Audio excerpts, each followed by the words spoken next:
자, 오늘 오전 10시부터 더불어민주당 중앙위원회가 당헌 개정안에 대한 재투표에 들어갔습니다. 중앙위원회에서 당헌 개정안이 통과되면 이른바 이재명 의원 방탄 논란을 불러일으켰던 당헌 80조 개정 절차가 모두 마무리됩니다. 자, 어제 민주당은요, 의원총회와 당무위원회를 잇따라 열었습니다. 당헌 80조 개정안을 다시 의결을 한 건데요. 중앙위가 당헌 개정을 부결한 지 하루 만에 당 지도부는 권리당원 전원투표 부분을 개정안에서 빼고 재상정을 하게 된 겁니다. 그전엔 두 가지가 결합이 돼 있었죠. 자, 그래서 해당 내용을 빼고 단일안으로 다시 올린 겁니다. 당내에서는 오늘 당헌 개정안이 중앙위에서 통과할 가능성이 아주 높다라고 보고 있는 것 같습니다. 자, 권리당원 전원투표는 개정안에서 빠졌고 의원들 입장에서 보면 당헌 80조 개정, 이거는 이재명 의원뿐만 아니라 이 민주당 다수 의원들도 본인도 혜택을 받을 수 있는 조항이라고 생각한 분들이 많다라고 저는 얘기를 들었거든요.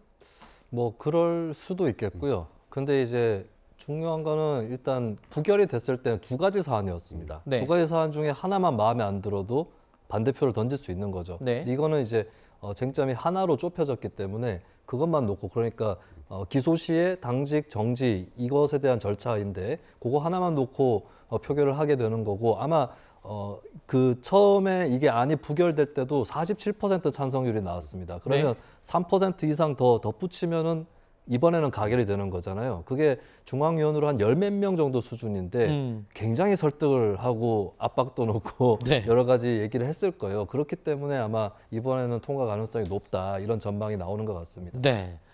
이번 당헌 개정을 반대하고 있는 의원들도 민주당 내부에 꽤 있죠. 바로 비명계 의원들인데요. 자, 이 비명계 의원들은 개정안이 재상정된 것을 두고 절차상의 위반이라며 목소리를 또 높이고 있습니다. 당원 당규에 5일 전에 중앙위원회를 소집하도록 되어 있는데 예. 단서 조항이 있어요. 당무위원회에서 달리 정할 수 있다. 긴급을 요하는 경우. 근데 그 긴급을 요하는 경우가 예. 뭐죠? 신설 조항만 부결된 게 아니고 네. 80조를 포함한 나머지도 다 같이 부결된 다 거거든요. 부결됐다. 단일 조항이니까. 예. 근데 어떤 근거와 기준으로 그 신설 조항만 싹 드러내고 나머지는 올려도 된다라고 하는 그 기준은 누가 만든 거냐. 자, 지금 비명계 의원들이 반발하고 있는 지점이 지금 절차상의 문제예요. 조금 전에 국민의힘의 비대위원장 이 선임에 대한 것도 절차상의 문제가 있다라고 법원이 판단을 했는데, 자, 지금 박용진 의원이 얘기를 하고 있어요. 이거 절차적으로 문제 있는 거다. 이거 하면 안 된다. 지금 그 얘기잖아요. 저는 만약에 이게 또 중앙위를 통과해서 이것도 역시 법원으로 가져가면 또 한 번 문제가 될 수 있을 것 같은 부분입니다. 일단 첫 번째 박용진 의원 얘기하는 건, 일단 중앙위 소집하는 건 5일 전에 공지를 해야 되는데 이제 당무위원회에서 긴급을 요하는 경우에는 이제 5일간의 공지 기간이 없어도 되는데, 여기서 뭐가 긴급하냐? 뭐 딱히 뭐가 긴급한지 저도 잘 모르겠습니다. 또 하나는 일단 부결이 됐잖아요. 두 개가 올려서 부결됐다고 하면 두 개가 다 올라간 것이니까, 그럼 두 개가 다 내려오면 되는 것인데 이 중에 일부를 빼서 올리는 건 일사부재의 원칙에 반하는 것이다. 이 두 가지를 가지고 지금 문제를 제기하고 있는 상황이기 때문에, 아까 조금 전에 중앙위에서 통과될 가능성이 높다, 뭐 저도 그렇게 보고 있는데 통과되면 또 한 번 법원으로 이게 가져가는 문제가 생길 수도 있지 않을까? 그런 생각도 좀 듭니다. 그러니까 절차상의 문제라는 게 지금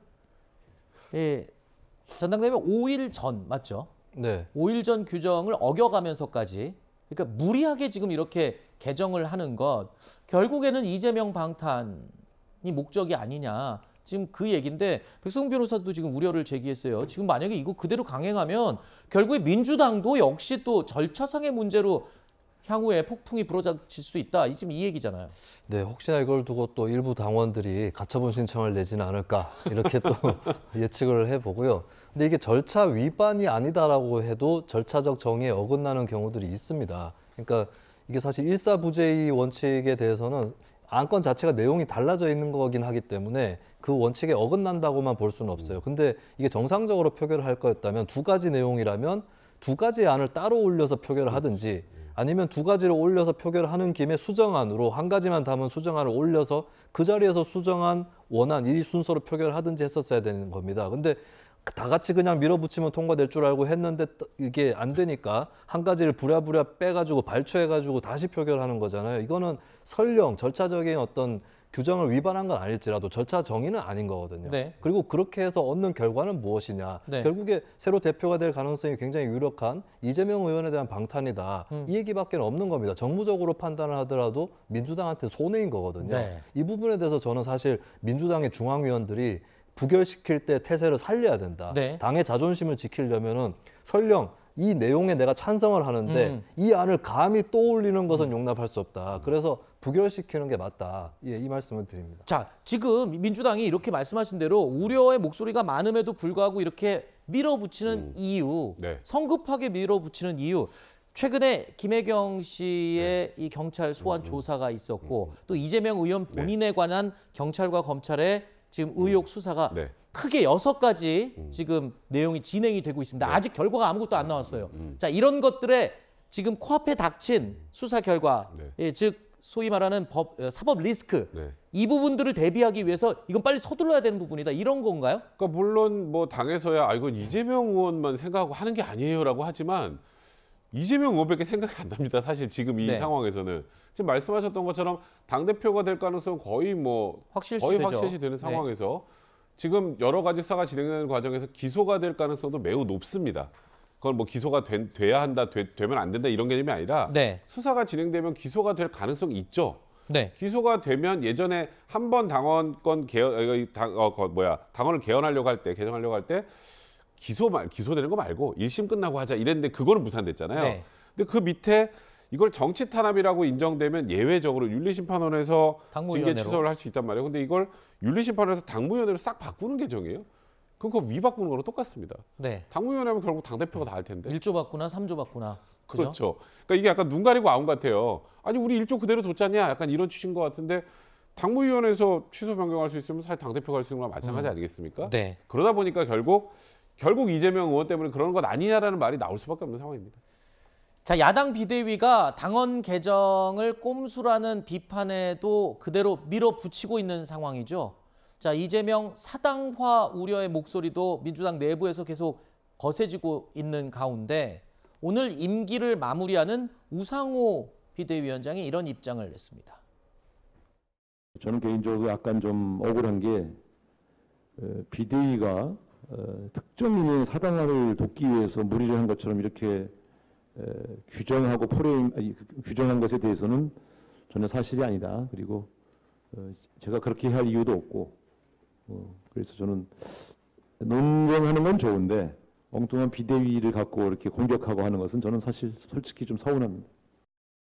우상호 위원장이 좀 억울하고 서운해하는 것 같아요. 아, 내가 무슨 사당화를 조장한 것처럼 얘기를 하느냐. 아니, 얼마나 지금 당이 힘들 때 비대위원장 맡아서 고생은 많이 했는데 마지막에 굉장히 서운함을 토로하네요. 네, 근데 오히려 본인이 짐을 좀 내려야 될 필요가 있는 게 네.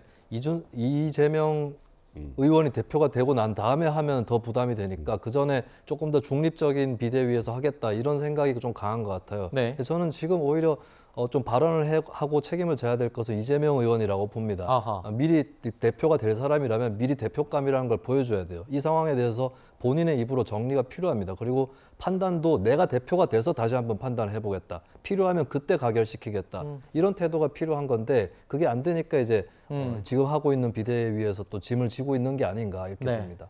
알겠습니다.